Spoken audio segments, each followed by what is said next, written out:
My first week retinol journey. So, kakagamit ko lang ng retinol kahapon. Tapos, eto na. Feeling ko nag-i-start na niyang ilabas yung, yan. Nag-i-start na ako mag-purge ng konti. Retinol update muna ako. First week, fourth day, which is Thursday. So, as I've mentioned, every other 2 days ako nag-retinol. This is my second application of retinol for this week. Today, ito na siya. Hindi nga ako nagkamali. Nag-purging na ako. Ayan, malaki na ako dyan. Meron ako dito, pero hindi siya sobrang kita kasi maliit lang.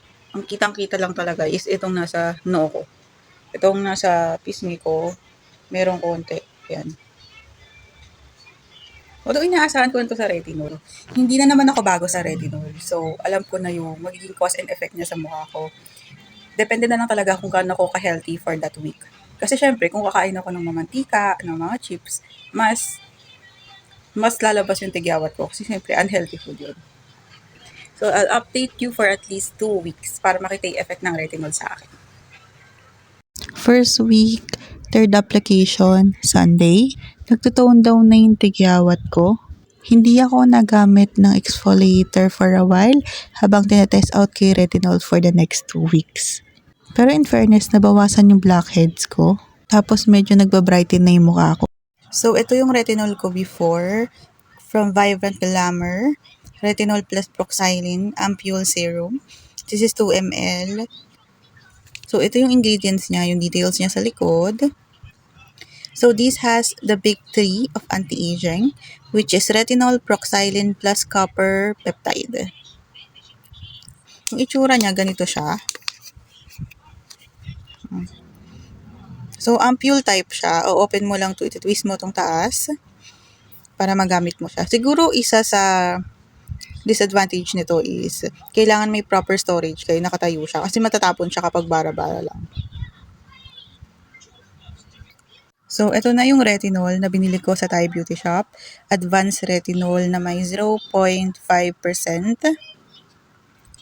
Tapos, ito yung likod niya. I'll give you time para mabasa nyo to if you're interested to buy it.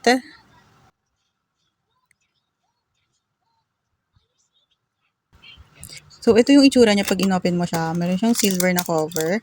Tapos, may plastic dito na ang hirap buksan nito. Actually, kahit yung AR Niacinamide Cream, may ganito effect din siya. Tapos, medyo mahirap buksan to. So, kung gusto mo ng super neat na pagkaka-open, baka di mo siya magawa.